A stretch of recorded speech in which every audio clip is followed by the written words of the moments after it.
بسم الله الرحمن الرحيم. السلام عليكم ورحمة الله وبركاته. نبضي داود يلد لهانتين با ملك استوى شوكتان كنا سو دوادا وروحي عالم كان نقصو قارود كطاو نيسان استوديوها تلفزيون كان عالمي الرويال حارونتي مقالة لندن وركنا وحيدين أخري دونا أنيقو ليبان حاشي فقرا مناسبة اللغو تاقيري وسارد أرمها دبدا دولة الصومالية أي اللغو قبتي مقالة مقدشو munaasabadan waxaa ka soo qayb gashay wasiirka arrimaha dibadda ahna ra'iisul wasaare ku-xigeenka dalka Soomaaliya Marwo Foosiye Xaaji Aadan haddaba waramurtaasi ku saabsan waxa magaalada Muqdisho nooga soo diray wariyahayaga Maxamed Ibraahim Gaabow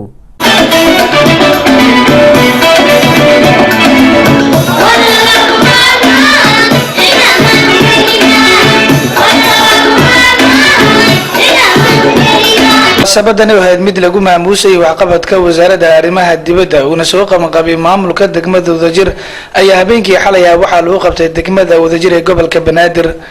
munaasabada ayaa waxa ka soo qayb galay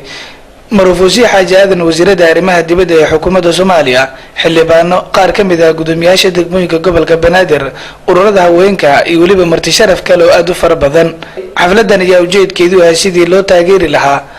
Marwo Foosiye Xaaji Aadan wasiirada arrimaha dibadda loona muujin lahaa waxqabadkeeda muddada sanadka ay jirtay wasaaradeeda munaasabada ayaa waxaa hadallo ka soo jeediyay martidii lagu caasimay iyagoona ammaan iyo waliba bogaadin u soo jeediyay wasiirada ugu horreyn waxaa kulankaasi hadal ka jeediyay gudoomiyaha degmada Wadajir Axmed Xasan Cadow Axmed Daaci ayaa waxay iga codsatay in loo dhigo wasiirada xaflad waxqabadkeeda lagu abaal mariyo anaguna bulshada mas-uulka nahay degmada degan xafladaasu sidaasay ku dhacday shacabkanaaya xornimo dadka shacabka ah inuu kalaamkiisa iyo xornimadiisa ku dhawaaqo dadka dowladda jecel leh amba bulshada wanaagsana waxaan ku leenahay waxaan raalli ka nahay sidaad nagu sii shaqaynayso laakiin soomaalidu waxay tiraa waaraysaa ragooga dalka haweenkana reerkay ka bixisa marka iswaaraysaahe sidaa shaqada noogu siiwa sidaasaan ku idmanay raalli baan kaa nahay waxaan codsanaynaa furasta jeedalka waxaa loogu sii dhigtaa inay sii dheerayso marka xafladaan inaad shaqada sii dardargeliso waaye aad iyo aad ayaad noo mahadsan tahay gudoomiyaha gobolka Banaadir ahna duqa magaalada mudane Maxamuud Axmed Nuur Tarsan oo isna qaatay codbaahiyaha ayaa sheegay in Foosiye ay mudan tahay in la amaano wasaaradeeda iyo leadershipka Soomaalidu waa isbedelaysaa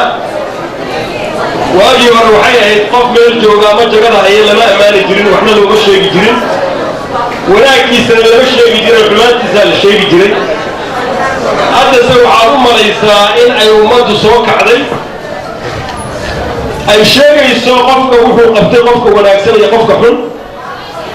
taasna waxay horseed u noqon doontaa waddankeenna inuu ka bixi doono siduu ku socday 22 sano ee lasoo dhaafay waxaa farxad weyn ah in uu gudoomiyaha degmada Wadajir uu garasho dheeraada la yimid marka uu dhahay waxaan xaflad gaar u samaynayaa wasiirada arrimaha dibadda isla markaasna ra'iisul wasaare ku-xigeenka asbaabta ugu samaynayana in ay tahay in ay ka soo dhalaashay hawshii loo idmaday ee uu qarankan ka sugahayay waxaa ugu dambeyntii soo xiray xafladaasi aad ku ballaareed wasiirada arrimaha dibadda ee dalka Marwo Foosiye Xaaji Aadan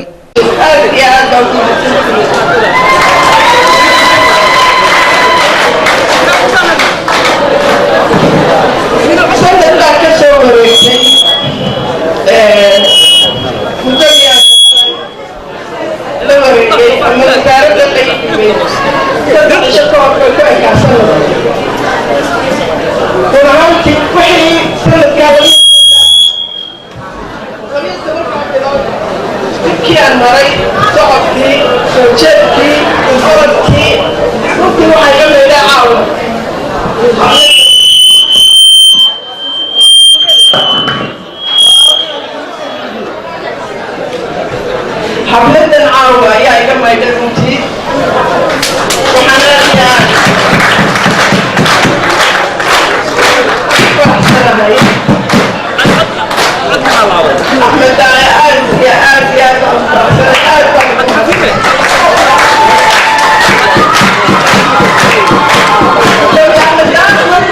dhammaadkii munaasabadani aada ugu balnaareed ayaa waxaa shahaado sharaf la guddoonsiiyey wasiirada arrimaha dibadda ee xukuumadda Soomaaliya.